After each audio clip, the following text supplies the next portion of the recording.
Halo, halo. Bagi sobat-sobat Bubble yang sementara mungkin packing untuk pulang, atau yang sementara istirahat di rumah, yang sementara istirahat bersama keluarga. Semoga enjoy dalam live kita kali ini. Oke, kali ini kita sudah terhubung dengan pemateri kita. Beliau adalah dokter muda, dokter berprestasi, YouTuber juga. Kalau teman-teman belum tahu, beliau juga YouTuber. Ya. Beliau juga salah satu co-founder dari Cito.id. Nah, mungkin nanti teman-teman juga akan dijelaskan seperti apa sih itu Cito.id dan sebagainya. Oke teman-teman, kita langsung saja ke pemateri. Halo, assalamualaikum Kak, bagaimana kabarnya?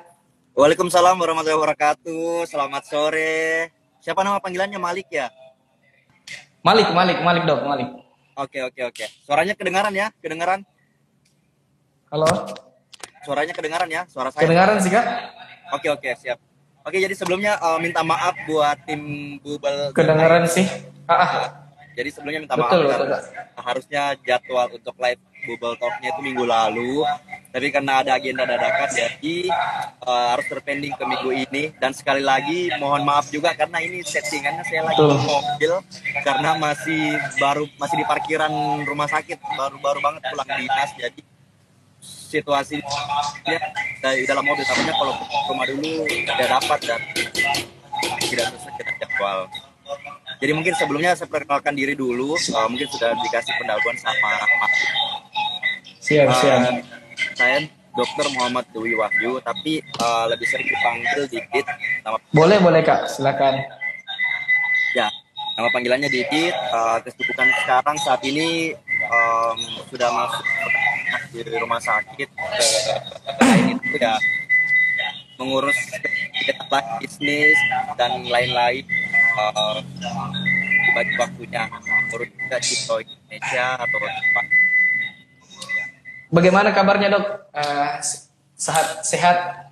Alhamdulillah sehat walafiat. Semoga teman-teman di Bubble ID di sana, semua teman-teman yang nonton juga dalam kondisi yang sama, tetap dijaga kesehatannya karena situasi masih belum bisa diprediksi. Saya lihat ini dok lagi di mobil ya?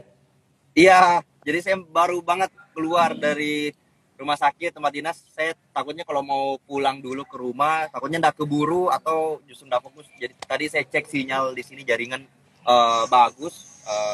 Jadi saya putuskan di sini saja dulu di mobil. Oh iya, siap Kak. Oh iya Kak, mungkin kita akan bahas kali ini itu adalah temanya itu bagaimana sih cara kita menjaga kesehatan di era new normal ini. Oh iya. Siap. Mungkin kali ini kita akan bahas lebih fokus ke menjaga kesehatan, tentang berita-berita tentang COVID dan sebagainya Kak. Siap. Boleh. Oh ya Kak, mungkin yang pertama yang saya ingin tanyakan adalah bagaimana tanggapan Kakak mengenai rapid test kali ini, yang rapid test gratis yang dilaksanakan pemerintah Kota Makassar. Bagaimana menurutnya Kakak? Bagaimana menurutnya dokter? Sorry panggil dokter, saya panggil Kakak. Tidak apa-apa, panggil Kakak juga, tak masalah. Tidak ada masalah. Jadi kalau mau bahas tentang rapid test, ini kan sekarang program pemerintah Sulawesi Selatan ya, Gubernur Sulawesi Selatan. Sebenarnya tujuannya kalau menurut saya itu bagus sekali sebenarnya, karena kan sebenarnya rapid test itu tujuannya untuk mendeteksi atau ibaratnya mendeteksi awal atau screening. Jadi diharapkan sebenarnya lewat dilakukannya screening test lewat rapid test itu banyak orang yang terjaring yang mungkin rasa dirinya selama ini tidak ada apa-apa, atau misalnya habis kontak dengan orang atau dengan keluarga entah siapapun yang telah dikonfirmasi positif lewat pemeriksaan swab, itu bisa ibaratnya dijaring, dilakukan pendeteksian awal. Jadi ini ibaratnya tidak usah khawatir lah ibaratnya, karena kan banyak sekali informasi yang beredar kalau kadang-kadang itu rapid yang bikin reaktif gara-gara dia periksaannya jadi reaktif yang harusnya tidak. Padahal sebenarnya kalau ini kan sudah sering sekali sebenarnya diedukasi, dijelaskan sama teman-teman nakes, tenaga kesehatan, teman-teman dokter bahwa rapid test itu tujuannya bukan untuk mendiagnosis. Dan ini sudah masuk dibahas dalam guideline terbaru dari Kementerian Kesehatan yang baru-baru diterbitkan, bahwa memang rapid test itu bukan untuk mendiagnosis, tapi hanya sebagai screening atau penyaringan awal. Jadi kalau teman-teman paham tentang konsep screening atau penyaringan awal, itu ibaratnya kita hanya ingin mencari ibaratnya kan dari yang reaktif, dari rapid itu belum tentu positif dinyatakan COVID-19, ataupun yang non reaktif sekalipun kadang bisa juga positif swab-nya. Nah, itu kan ada peran dari waktu, peran kerja dari antibodi yang bekerja dalam tubuh kita. Jadi ibaratnya screening rapid test itu memang bukan dijadikan diagnosis, tapi bisa dijadikan petunjuk awal bahwa bisa saja yang reaktif rapid itu bisa positif COVID-19. Setidaknya bisa mengantisipasi sejak awal. Kalau misalnya nih rasa-rasa dirinya kayaknya demam, terus rapid testnya positif, atau misalnya ada gejala yang lain, batuk, flu, atau yang lain-lain. Dan itu setidaknya dia sudah tahu bisa menyelamatkan orang-orang yang ada di sekitarnya, minimal dari rumahnya dulu. Karena kan banyak sekali soalnya kejadian OTG ya, orang tanpa gejala yang memang memiliki rapid bahkan swab positif itu tidak bergejala pun ada. Jadi ibaratnya tidak semua orang yang bergejala seperti batuk, flu, demam itu langsung dinyatakan positif COVID, tapi memang harus berdasarkan lewat pemeriksaan swab. Nah, seperti itu. Swab PCR. Jadi itu tingkatannya mendeteksi tingkatan rantai DNA. Nah, itu harus seperti itu. Jadi kalau misalnya ada yang oh iya Kak, berarti tes rapid itu adalah untuk mendeteksi antibodi kita, bukan memastikan kita positif atau tidak, begitu ya Kak? Ya, untuk rapid test itu bisa untuk mendeteksi antibodi. Antibodi itu kan daya tahan tubuh yang diproduksi dalam sistem imunitas kita. Atau bisa mendeteksi antigen. Antigen itu ibaratnya kayak sesuatu yang dikeluarkan oleh virus corona itu yang dites. Tapi kebanyakan untuk rapid test yang ada di Indonesia itu lebih banyak buat mengukur antibodi. Yang disarankan sama Kementerian Kesehatan pun juga seperti itu. Setahu saya. Seperti itu. Tapi memang untuk mendiagnosis selalu dengan menggunakan swab PCR yang diambil melalui hidung itu yang masuk ke dalam. Seperti itu deh. Iya. Ya, sudah. Oh yang oke, betul. Ya. Oh iya, siap dok. Oh ya dok. Terus bagaimana menurut dokter melihat kondisi masyarakat? Saya ambil khususnya yang di lingkungan Sulawesi Selatan ya kak. Ya. Menurut dokter, bagaimana sih tanggapannya melihat respon masyarakat terhadap rapid ini atau tentang tes COVID ini? Karena anggaplah beberapa teman saya, beberapa di bagian lingkungan saya menganggap bahwa tes rapid ini yang pertama buang-buang biaya, yang kedua kita datangnya sehat, pulangnya kita malah reaktif, misalnya seperti itu. Bagaimana caranya dokter untuk mengedukasi masyarakat seperti itu? Jadi begini, intinya sudah banyaklah mispersepsi atau berita yang sudah terlalu kemana-mana ya tentang corona. Karena memang sebenarnya masyarakat sudah ada di titik yang worry atau takut ya. Jadi itu sesuatu yang memang bisa jadi sisi positif dan negatif ya. Jadi sisi positifnya berarti masyarakat itu sebenarnya sudah tahu bahwa virus corona ini adalah sesuatu yang berbahaya. Tapi sisi negatifnya akhirnya karena dia merasa bahwa semua informasi yang beredar terlalu berita-berita yang negatif, jadi akhirnya banyak yang akhirnya menganggap bahwa ini hanya sekedar konspirasi, hoax dan sebagainya. Sebenarnya sih kalau bagi saya dan bagi teman-teman dokter atau tenaga kesehatan sangat disayangkan kalau misalnya masih banyak yang menganggap hal seperti ini, karena sebenarnya itu tadi rapid itu tujuannya bukan buat mendiagnosis, tapi hanya untuk menyaring awal. Itu pun kalau misalnya kalian di rapid dan non reaktif belum tentu sebenarnya kalian COVID-nya negatif berdasarkan swab. Jadi kan bahaya banget kan. Bayangkan kalau misalnya ternyata ada orang yang rapidnya non reaktif padahal sebenarnya dia adalah pasien positif kalau misalnya di swab. Tapi karena memang tujuannya untuk melakukan penyaringan rapid yang reaktif itu yang dilanjutkan untuk pemeriksaan swab. Nah, setidaknya bisa meminimalisir pergerakan atau bisa menyarankan orang yang reaktif itu bisa menjaga dirinya isolasi mandiri di rumah, setidaknya orang yang di rumah atau orang yang ditemui di kantor itu tidak terpapar sama virus yang dia bawa. Itu sebenarnya tujuannya deh, karena kasus di Makassar ini kita udah masuk di, jadi agak bikin gimana ya, jadi worry juga sebenarnya, apalagi buat kita yang tenaga kesehatan yang harus memang ketemu dengan pasien, buat dokter-dokter yang harus kontak langsung dengan pasien itu kasihan banget, apalagi sudah banyak Betul. sekali tenaga kesehatan yang bertumbangan. Sementara kan kalau tenaga kesehatan tumbang satu persatu, yang ngobatin pasien siapa? Kayak gitu. Jadi tujuannya sebenarnya sekarang harapannya dengan adanya tes rapid massal, menurut saya ya, ini bukan, ini menurut saya secara pribadi, saya lihat memang pemerintah melakukan usaha, tidaknya ada peran pemerintah di sini untuk menggratiskan pemeriksaan rapid ini supaya bisa menyaring orang-orang yang Sip, sip, sip. rasa misalnya dia habis kontak dengan orang yang terkonfirmasi positif, atau bahkan dia merasa tidak ada gejala sama sekali, tapi dia habis ketemu teman yang ternyata dia konfirmasi, ternyata dia masuk ke rumah sakit misalnya konfirmasi positif COVID.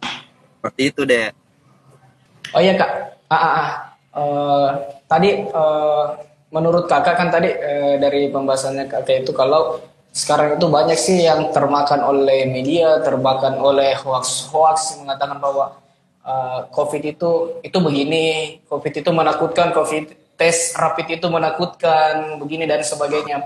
Bagaimana, apakah ada tips kakak, bagaimana sih caranya kita menyaring informasi-informasi terutama tentang COVID itu? Bagaimana sih sebenarnya kita melihat bahwa ini loh info yang terbenarnya tentang COVID, ini loh sebenarnya manfaatnya kita melakukan tes, inilah kita manfaatnya kita menjaga protokol kesehatan dan sebagainya kak. Bagaimana tipsnya kakak untuk menyaring beritanya begitu kak?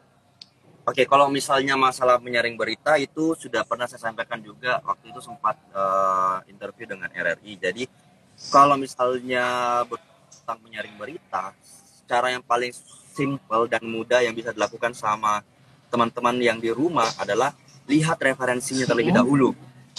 Lihat sumbernya. Kalau misalnya bukan berasal dari website resmi Kementerian Kesehatan atau kementerian yang menanggung memberikan informasi terkait tentang COVID-19, atau misalnya paling simpel dari grup-grup WA, itu kalau misalnya dapat informasi seperti itu, konfirmasi dulu bisa ke tenaga kesehatan yang dikenal atau keluarga, kalau misalnya ada yang dokter, bisa ditanyakan dulu supaya tidak sesat informasi yang didapatkan. Karena itu sering sekali sih kak. Iya, sering sekali kan dari WA itu kan. Nah, kalau misalnya di WA itu dicantumkan, kan tidak pernah dicantumkan sumber atau referensi. Makanya kita itu dalam kedokteran, dalam sistem pemberian informasi dan kesehatan itu harus sebenarnya mencantumkan sumber atau ibaratnya dari mana referensinya itu diambil. Nah, sama kalau misalnya teman-teman lihat informasi berita yang kita upload di Instagram Cito ID, bisa lihat di atas, bisa lihat di feed Instagram dan captionnya, itu pasti kita selalu mencantumkan referensi di mana kita mengambil supaya berita yang kita share itu betul-betul bisa kita pastikan 100% kebenarannya. Karena memang kita dalam kedokteran sebenarnya tidak boleh. Jadi biasa tuh yang share-share kayak gitu, yang ibaratnya tidak mendasar, biasanya dari orang-orang awam yang tidak mengerti banyak, justru, dan itu banyak yang termakan sama orang-orang yang dapat berita itu gitu. Jadi tidak mencari dulu kebenarannya karena bukan backgroundnya memang dari tenaga medis. Terutama kalau kita di dokter itu ada caranya, memang cara menyaring berita itu tadi, lihat dulu sumbernya. Buka, kalau misalnya dicantumkan di WA itu sumber dari Kementerian Kesehatan, buka dulu website Kementerian Kesehatan, ada enggak yang dia bahas tentang berita itu. Ternyata jangan sampai belum. Nah, kalau belum berarti bisa saja ada yang bikin-bikin berita terus dia share begitu saja di WA. Kayak gitu, termasuk kayak misalnya berita tentang obat atau tentang penyembuhan, tentang apapun yang berhubungan tentang terapi COVID, itu kalau misalnya bukan dari Kementerian Kesehatan yang melakukan informasi, minimal kalau bukan dari tenaga kesehatan, dokter yang bisa memberikan informasi, sebaiknya jangan langsung dipercaya. Seperti itu. Jadi selalu kembalikan ke diri kita, kalau misalnya mendapatkan berita, tanya dulu ke diri kita sendiri. Iya betul itu kak, karena mungkin beberapa pekan yang lalu mungkin kakak juga pernah dapat begitu tentang telur itu bisa menyembuhkan COVID. Ya benar. Dan itu ada yang lakukan, bukan jumlah sedikit. Telur. Gimana ya hal-hal lucu-lucu. Bahkan sampai saya ditelepon dari kampung itu, betul nggak? Itu ada yang lakukan. Betul nggak? Jadi intinya buat sobat-sobat Bubble, sobat-sobat ini kalau panggil viewernya Cito.id bagaimana kak? Panggil followernya gimana caranya? Tidak ada sih yang khas. Tidak ada sih yang khas sebenarnya. Maksudnya cara memanggil ininya apa followersnya ya? Tidak ada sih. Paling sobat sehat aja. Paling sobat sehat aja sih karena kita Oh ya, siap siap. itu pasti Oke. sehat. Buat Indonesia pasti sehat. Jadi Betul. Ah, ah. paling buat sobat sehat Jadi aja buat yang nonton. jadi Kalau buat misalnya teman-teman dikonfirmasi dulu. jadi untuk teman-teman semua, ingat dalam menyaring berita itu, kata materi kita tadi, bahwa teman-teman semua yang menonton video ini, kata dokter Didi tadi mengatakan bahwa dalam menyaring berita kita harus melihat dulu sumbernya. Jadi jangan terpengaruh dari keviralan-keviralan berita dan sebagainya. Tetap kita harus cross check apakah memang diberi berita itu berasal dari sumber terpercaya atau sumber hoax, begitu ya dok? Betul banget. Jadi saya mau bahas sedikit tentang tips menjaga kesehatan nih di era new normal karena mungkin belum terlalu banyak dibahas tadi karena kita lebih banyak bahas tentang isu-isu hoax tentang rapid test. Jadi sebenarnya mau kasih pesan sih buat teman-teman yang nonton di live talk Instagram sore hari ini bareng Bubble ID dan Cito ID. Yang saya mau titip pesan adalah mungkin kalau misalnya menggunakan masker udah sering dengar, Silakan. sudah satu bagian dari kehidupan, kayak bagian dari kita lah saat ini, tidak bisa dilepaskan. Itu sudah tentunya. Yang mau saya tekankan di sini adalah gimana caranya teman-teman kalau keluar itu harus bawa hand sanitizer tetap yang berisi alkohol atau cairan desinfektan. Karena sangat rentan sekali kalau misalnya teman-teman keluar dan misalnya mendatangi public place itu tidak tahu apa yang menempel di meja, di kursi, di tempat yang kalian habis pegang, utamanya di bagian gagang pintu ya. Saya itu selalu kalau bisa menyarankan kalau bisa buka pakai kaki. Saran saya sebenarnya kenapa tidak pakai saku, tidak pakai siku atau tidak pakai tangan karena kadang ada yang lupa untuk menyemprot atau membersihkan area yang kita sentuh itu. Jadi paling aman tuh sebenarnya pakai kaki kalau menurut saya sebenarnya karena kalau misalnya pakai kaki dia tidak terlalu dekat. Kadang kita kan yang tidak sengaja pegang muka, pegang mata, pegang hidung dan itu sumber cara penularan yang paling banyak ya karena lewat itu tidak sengaja memegang tangan, apalagi kalau buat teman-teman yang harus tetap bekerja dan harus ketemu dengan teman kantor itu dalam setiap penggunaan barang-barang yang harus kita dengan teman kerja sesering mungkin harus selalu menyediakan atau menyemprot tangannya dengan hand sanitizer dengan alkohol 70% minimal ya. Jadi itu saja yang saya mau tekankan. Selain itu teman-teman jangan lupa untuk konsumsi misalnya buah-buahan, sayur-sayuran. Terus jangan lupa untuk konsumsi air yang cukup, air putih ya. Air putih itu kalau misalnya teman-teman penuhi 2 liter per hari, memenuhi cairan tubuh minimal teman-teman, itu bisa membantu menjaga imunitas tubuh teman-teman sekaligus untuk ibaratnya merehidrasi atau memberikan cairan kepada sel-sel kita. Karena kadang kalau misalnya sel-sel dalam tubuh kita itu kadang itu kita rasa jadi demam gitu. Jadi padahal sebenarnya mungkin kita lagi kecapean saja atau kurang minum. Jadi banyak kadang tuh orang dalam misalnya baru 1 hari 2 hari demam, udah usah worry dulu. Coba minum dulu air putih yang banyak. Apakah kamu sudah minum air putih sebanyak 8 liter?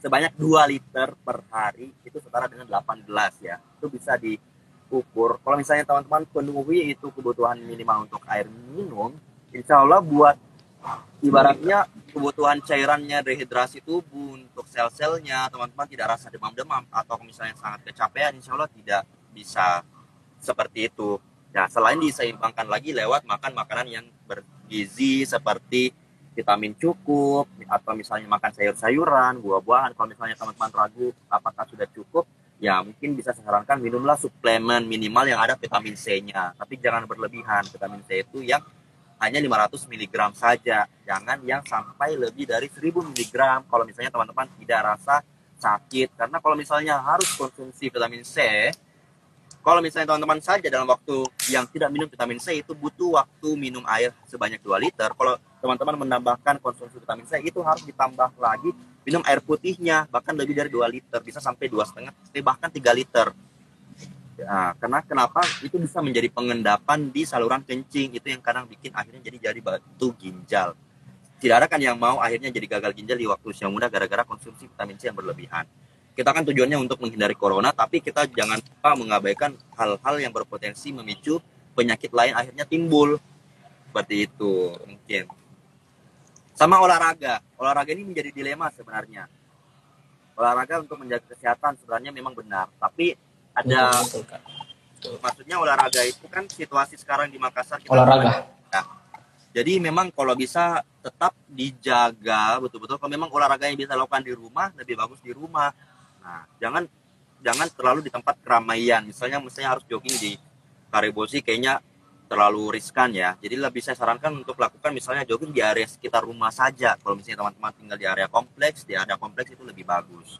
Kalau misalnya bisa dilakukan olahraga di rumah, lakukan olahraga di rumah. Kebetulan kalau punya misalnya treadmill di rumah itu lebih bagus saya rasa daripada harus ke tempat-tempat umum. Seperti itu. Dan itu durasinya tidak usah terlalu lama. Kalau misalnya teman-teman ingin melakukan olahraga, itu kalau bisa dibatasi aja 150 menit per minggu, jangan lebih. Karena kalau misalnya lebih justru bisa menurunkan status imunitas kita. Jadi olahraga itu ada batasnya juga, begitu Malik. Jadi nggak bisa, ibaratnya nggak usah berlebihan. Lebih bagus kurang, tapi jangan juga nggak ada sama sekali. Setidaknya ada, tapi jangan berlebihan. Karena bisa menguras sistem imunitas kita. Kayak gitu, mungkin yang bisa. Siap, makasih Kak. Saya juga baru tahu sih Kak kalau ternyata kalau kita olahraga berlebihan itu bisa juga menurunkan imunitas kita. Saya baru tahu sih itu Kak. Terima kasih infonya nih Dok. Jadi kalau misalnya teman-teman mempush diri kalian untuk olahraga, sementara kalian saat itu tubuhnya sudah capek dan dipaksa, itu memang bisa menurunkan sistem imunitas. Jadi akhirnya tadinya mau niatnya sehat, justru jadi demam atau justru status imunnya tubuh justru virus, kuman, bakteri yang lain yang akhirnya bisa dilawan. Akhirnya sistem pertahanan tubuh kita lagi tidak kuat karena kita sendiri sudah terkuras gitu lewat olahraga yang berlebihan. Makanya biasanya kalau misalnya ada yang ingin melakukan latihan kardio itu kan seperti lari ya, olahraga lari, berenang, yang menguras kerja jantung, seperti misalnya juga kalau ada yang perahu ya, kayak gitu ya. Apalagi ya, paling sering sih mungkin lari, sepeda, itu kalau bisa hanya 75 menit per minggu saja, jangan berlebihan. Takutnya nanti justru imunitasnya jadi drop. Oh ya Kak, Oke, teman-teman, jadi yang ingin ditanyakan tentang kesehatan di new normal, silahkan tanyakan di kolom komentar. Oke, saya juga mau bertanya ini lagi Kak. Bagaimana sih kan tadi itu tipsnya menjaga kesehatan di luar rumah. Nah, bagaimana caranya kita menjaga kesehatan setelah keluar dari rumah, dan di rumah kita bagaimana sih caranya kita menjaga kesehatan, kebersihan, itu bagaimana sih Kak? Oke. Ini mungkin buat teman-teman yang masih harus tetap kerja di luar ya, atau tetap kerja di kantor. Kalau memang harus tetap kerja, itu saya lebih menyarankan teman-teman bawa baju ganti. Yang teman-teman misalnya sudah ada kerja dari kantor, kalau mau pulang ganti dulu baju yang belum terpapar dengan lingkungan kantor. Itu lebih aman buat orang-orang di rumah. Kalaupun memang misalnya tidak bisa seperti itu, yang cara kedua yang bisa dilakukan ketika sampai di rumah adalah langsung buka baju, jangan langsung tidur di tempat tidur. Yang paling pertama wajib dilakukan ketika sampai di rumah adalah buka baju, terus rendam di cairan desinfektan atau di air yang sudah ada sabun deterjennya.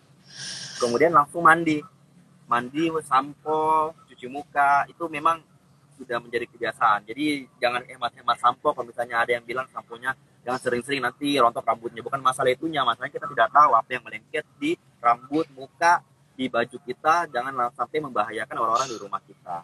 Jadi tipsnya itu seperti itu. Jadi tips paling simpel mungkin boleh bawa baju ganti, atau kalau misalnya tidak mau repot bawa baju ganti, sampai rumah langsung buka baju, langsung rendam di air yang sudah ada sabun atau cairan desinfektannya gitu.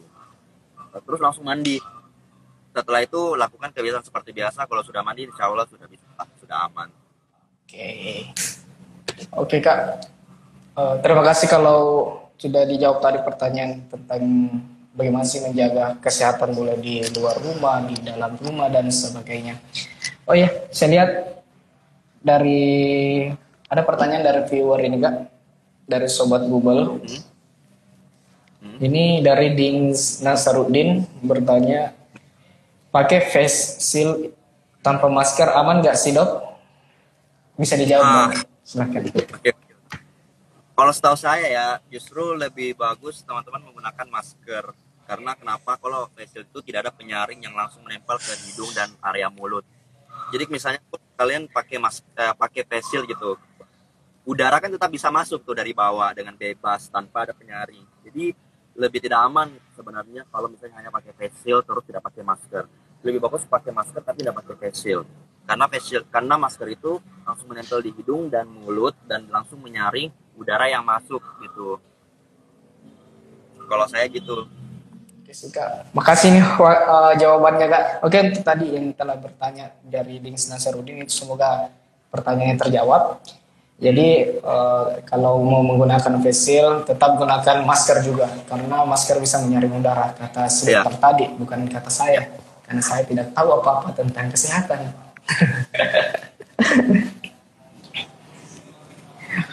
Oh ya dok, mungkin kita akan akhiri live ini sebentar lagi dok.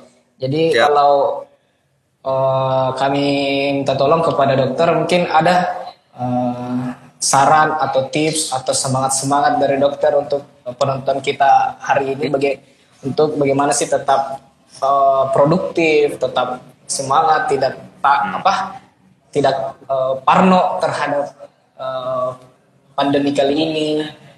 Silakan dok. Sebelum kita mengakhiri live ini, semacam closing statement lah dok.